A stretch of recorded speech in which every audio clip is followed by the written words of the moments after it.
ആദ്യം തിയോഫിൻ, ഇപ്പോൾ നമുക്കിപ്പം മിനിസ്റ്റർ ജി.ആർ. അനിൽ ചേരുന്നുണ്ട്. അദ്ദേഹം നേരത്തെ സുലേഖ തിരുവനന്തപുരത്ത് വിവരങ്ങൾ നൽകിയത് കാണുകയും ചെയ്തു. വലിയ തിരക്കാണ് തിരുവനന്തപുരത്തെ ഈ ഓണവിപണിയിൽ, സപ്ലൈകോയുടെ ഔട്ട്ലെറ്റുകളിൽ, ഫെയറുകളിൽ കാണാൻ കഴിയുന്നത്. ഇപ്പോൾ കൊച്ചിയിൽ വലിയൊരു വ്യാവസായിക നഗരം എന്നുള്ള അർത്ഥത്തിൽ വലിയ തരത്തിലുള്ള സംവിധാനങ്ങൾ സിവിൽ സപ്ലൈസ് അവിടെയും ഒരുക്കിയിട്ടുണ്ട്. എന്താണ് കൊച്ചിയിൽ നിന്നുള്ള കാഴ്ചകൾ? അവിടെ ഈ ഫെയറുകളിൽ ഒപ്പം തന്നെ സപ്ലൈകോ ഔട്ട്ലെറ്റുകളിൽ ജനങ്ങളുടെ ഒരു പ്രതികരണം എങ്ങനെയാണ്?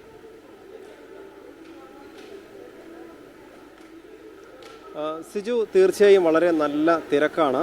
തൃശ്ശൂർ നമ്മുടെ കൊച്ചിയിൽ ഇപ്പോൾ നമ്മൾ നിൽക്കുന്നത് മറൈൻ ഡ്രൈവിലുള്ള ഈ പ്രത്യേക ഓണം ഫെയറിലാണ്.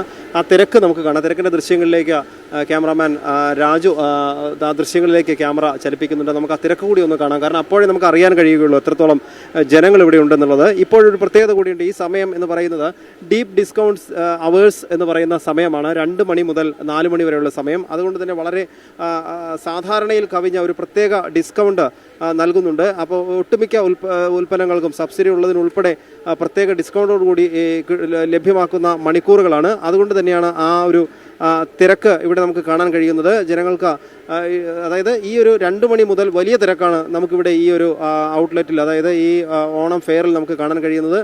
സാധനങ്ങൾ എടുത്തു വന്നവർ അവർ ബില്ലിങ്ങിന് വേണ്ടി കാത്തു നിൽക്കുന്ന ആ ദൃശ്യങ്ങളാണ് ഇപ്പോൾ നമുക്ക് കാണുന്നത്. ആ ഡീപ്പ് ഡിസ്കൗണ്ട് അവേഴ്സിൽ 4 മണി വരെയുള്ള സമയത്ത് പരമാവധി സാധനങ്ങൾ വാങ്ങാൻ ഉള്ള ഒരു തിരക്കാണ്. കാരണം മറ്റ് സമയങ്ങളിൽ നമുക്ക് ഡിസ്കൗണ്ട് ഇല്ല എന്നല്ല, പ്രത്യേക ഡിസ്കൗണ്ട്, പ്രത്യേക ഓഫറുകളും എല്ലാം ഈ ഔട്ട്ലെറ്റിലുണ്ട്. ഇതോടൊപ്പം തന്നെ ഈ 2 മണി മുതൽ എല്ലാ ദിവസവും, അതായത് ഈ സെപ്റ്റംബർ 14 വരെ ഈ ഓഫർ ഉണ്ട്. 2 മണി മുതൽ 4 മണി വരെയുള്ള സമയത്ത് ഡീപ്പ് ഡിസ്കൗണ്ട് ഒരു അവേഴ്സാണ്. ആ സമയത്ത് വളരെയധികം തിരക്കുണ്ട്. നമുക്ക് ഈ ദൃശ്യങ്ങൾ കാണുന്നത് തന്നെ ഇവരെല്ലാം സാധനങ്ങൾ, തങ്ങൾക്ക് ആവശ്യമുള്ള സാധനങ്ങളൊക്കെ നോക്കിയെടുത്ത് തിരഞ്ഞെടുത്ത് നിൽക്കുന്നവരാണ്. ബില്ലിംഗ് കഴിഞ്ഞ് നിൽക്കുന്നവരുമുണ്ട്. നമുക്കിത് ബില്ലിംഗ് കഴിഞ്ഞിട്ട് പോകാനായി നിൽക്കുന്ന ഒരു ചേച്ചിയുണ്ട്. നമുക്ക് ആ ചേച്ചിയോട് ചോദിക്കാം. എങ്ങനെയാണ് ചേച്ചി, ബില്ലിംഗ് കഴിഞ്ഞിട്ടല്ലേ നിൽക്കുന്നത്? സാധനങ്ങളൊക്കെ എടുത്തോ?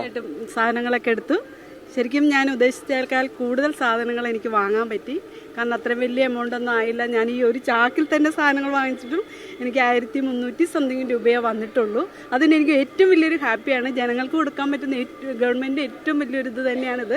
എനിക്കതേ അഭിപ്രായം പറയാനുള്ളൂ കേട്ടോ. ഈ ഡീപ്പ് ഡിസ്കൗണ്ട് ഉണ്ടെന്ന് അറിഞ്ഞിട്ടാണോ വന്നത്, അതോ ഇവിടെ എത്തിയപ്പോൾ ഡിസ്കൗണ്ട് ഉണ്ട്? ഞാൻ ഇല്ലില്ല കേട്ടോ, ഞാൻ യാദൃശ്ചികമായിട്ട് വന്നതാണ്. ഞങ്ങൾ ഹോസ്പിറ്റലിൽ പോയിട്ട് വന്നിരിക്കുമ്പോൾ ഫെയർ ഉണ്ടെന്ന് അറിഞ്ഞു, അങ്ങനെ കയറിയതാണ്. അപ്പോൾ നോക്കുമ്പോൾ ഇവിടെ ഡിസ്കൗണ്ടിൽ സാധനങ്ങൾ കൊടുക്കുന്നുണ്ട്. അപ്പോൾ എന്തായാലും ഞാൻ ഈ ഓണത്തിലെ എല്ലാ സാധനങ്ങളും ഒരു 3/4% സാധനങ്ങളും വാങ്ങിക്കഴിഞ്ഞു.